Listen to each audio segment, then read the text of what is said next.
Remaja menurut Undang-Undang Perlindungan Anak adalah seseorang yang berusia antara 10 sampai 18 tahun. Masa remaja terdiri dari beberapa tahapan perkembangan dengan karakteristik yang khas di masing-masing tahapannya. Menurut WHO, tahapan perkembangan remaja terbagi menjadi 3 tahapan: remaja awal, tengah, dan akhir, sesuai dengan ciri khas masing-masing. Remaja juga mengalami perubahan fisik maupun psikososial. Kehamilan remaja adalah kehamilan yang terjadi di bawah usia 20 tahun. Adapun faktor resiko kehamilan remaja antara lain di bawah ini. Yang pertama adalah faktor pendidikan yang rendah, bahwa kurangnya pengetahuan tentang kesehatan reproduksi atau kehamilan remaja dan tingkat pendidikan yang rendah pada tingkat pendidikan dasar serta putus sekolah akan berpengaruh terhadap terjadinya kehamilan remaja. Yang kedua adalah faktor ekonomi, karena kondisi perekonomian keluarga yang rendah. Oleh sebab itu, untuk mengurangi beban orang tua, maka anak perempuannya dinikahkan.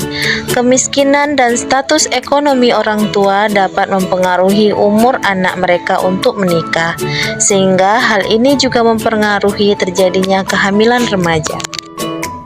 Kemudian yang ketiga adalah faktor media massa. Pergaulan yang salah dan penyalahgunaan media dapat menyebabkan perubahan pola pikir pada remaja tentang kehamilan remaja, sehingga mereka menganggap bahwa seks pranikah hingga menyebabkan kehamilan merupakan suatu hal yang lazim. Kemudian berikutnya adalah faktor pengaruh teman sebaya. Remaja yang melakukan perilaku seks pranikah dapat termotivasi oleh pengaruh kelompok dalam upaya ingin menjadi bagian dari kelompoknya.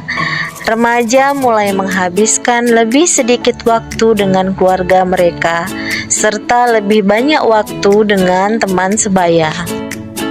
Faktor berikutnya adalah faktor peran orang tua. Sebagian besar hanya menyampaikan masalah pubertas, yaitu menstruasi pada remaja. Selain itu, penyampaian tentang bahaya seks pranikah dan larangan melakukan hubungan seksual pranikah juga tidak disampaikan secara detail kepada anak. Pengaruh orang tua yang mempengaruhi kejadian kehamilan remaja didapatkan 46,7%. Artikel menyatakan pengaruh orang tua sangat berperan penting dalam terjadinya kehamilan remaja.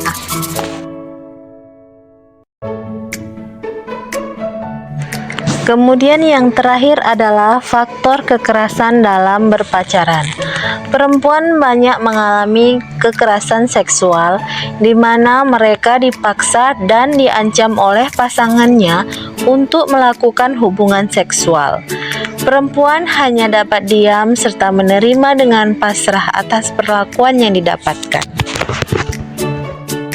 Akibat daripada kehamilan remaja tersebut dapat berdampak pada remajanya itu sendiri.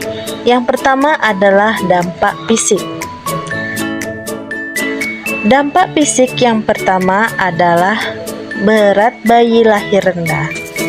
Kehamilan remaja mempunyai resiko terhadap komplikasi kehamilannya maupun terhadap bayi yang dilahirkannya. Komplikasi yang mungkin akan terjadi di antaranya adalah melahirkan bayi dengan berat rendah. Keadaan ini karena pada wanita yang masih muda, usia ibu dan panggulnya belum berkembang sempurna. Kemudian dampak fisik berikutnya adalah kematian neonatal. Persalinan pada ibu di bawah usia 20 tahun memiliki kontribusi dalam tingginya angka kematian neonatal atau bayi baru lahir. Proses kehamilan dan persalinan pada masa remaja juga turut andil dalam meningkatkan angka kematian perinatal di Indonesia. Kemudian dampak fisik berikutnya adalah aborsi. Aborsi adalah pengakhiran kehamilan, baik itu secara sengaja atau tidak disengaja, dengan usia kehamilan sebelum 20 minggu. Tindakan aborsi yang dilakukan remaja secara ilegal akan membawa dampak yang cukup buruk bagi remaja itu sendiri. Dampak aborsi adalah kematian. Kematian secara lambat akibat infeksi serius di sekitar kandungan, rahim yang robek, infeksi rongga panggul, dan infeksi lapisan rahim. Dan dampak psikologinya adalah pada remaja seperti perasaan sedih karena kehilangan bayinya, dan beban batin yang diakibatkan karena timbulnya perasaan bersalah, penyesalan yang dapat mengakibatkan depresi dan bisa juga kehilangan harga diri pada remaja itu sendiri. Kemudian dampak fisik yang terakhir adalah anemia dalam kehamilan. Anemia dalam kehamilan adalah kondisi ibu dengan kadar Hb atau hemoglobin di bawah dari 11 gram pada trimester 1 dan 3 atau kadar lebih kecil dari 10,5 gram dan pada trimester 2. Kekurangan nutrisi pada ibu hamil muda karena gaya hidup yang lebih sering mengkonsumsi makanan kaya kalori dan tinggi lemak, namun minim gizi dan nutrisi. Sangat banyak dianut remaja putri kebiasaan makan yang buruk, seperti makan snack atau cepat saji yang akibatnya ibu hamil beresiko mengalami anemia. Selain itu, remaja yang mengalami kehamilan remaja akan mengalami dampak sosial. Lingkungan sosial remaja akan memberikan dampak secara sosial kepada remaja yang mengalami kehamilan tidak diinginkan. Lingkungan tidak mudah menerima remaja kembali dalam lingkungannya. Proses pendidikan remaja akan terhenti saat kehamilan tidak diinginkan terjadi. Remaja tidak dapat mengembangkan dirinya dengan memiliki pendidikan yang berlanjut, meskipun banyaknya yang bayi lahir. Selain itu, efek dari kehamilan tidak diinginkan, remaja memiliki atau memilih pergi dari lingkungan tersebut dan pindah kepada lingkungan pasangannya untuk menghindari efek sosial yang diberikan oleh lingkungannya. Selain dampak fisik, remaja yang mengalami kehamilan remaja dapat mengalami dampak psikologis.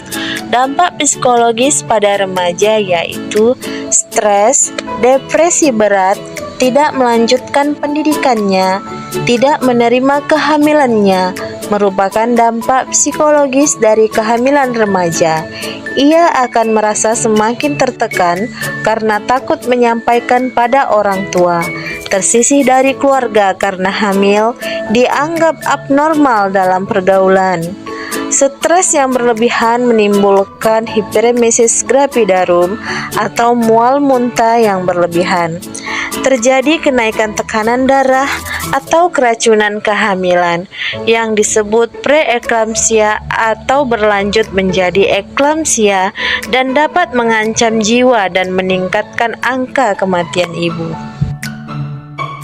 Selain itu, remaja juga akan mengalami dampak ekonomi.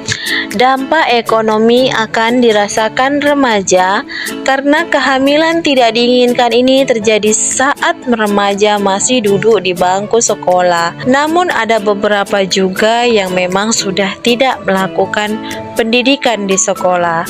Remaja belum memiliki pendidikan dasar yang dapat mengoptimalkan dirinya dalam proses pencarian pekerjaan. Remaja masih tergantung kepada orang tuanya dalam pemenuhan kebutuhan ekonominya.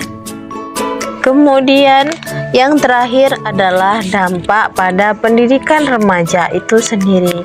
Selain melakukan hubungan seksual di luar nikah, gagalnya pendidikan dalam keluarga seperti orang tua yang terlalu sibuk bekerja sehingga mengabaikan tanggung jawabnya kepada anak-anaknya, untuk membimbing dan menggerakkan anak-anaknya, juga menjadi penyebab terjadinya putus sekolah kasus hamil di luar nikah atau kehamilan remaja. Lalu, apa yang harus dilakukan jika sudah terjadi kehamilan pada remaja? Sebaiknya memeriksakan kehamilannya di fasilitas kesehatan terdekat guna mencegah terjadinya dampak dan komplikasi yang bisa terjadi dari kehamilan remaja itu sendiri. Baiklah, itu tadi seputar dari kehamilan remaja. Semoga video edukasi ini bermanfaat bagi kita semua dan mencegah kita dari kematian ibu dan anak. Salam sehat dari kami. Assalamualaikum warahmatullahi wabarakatuh.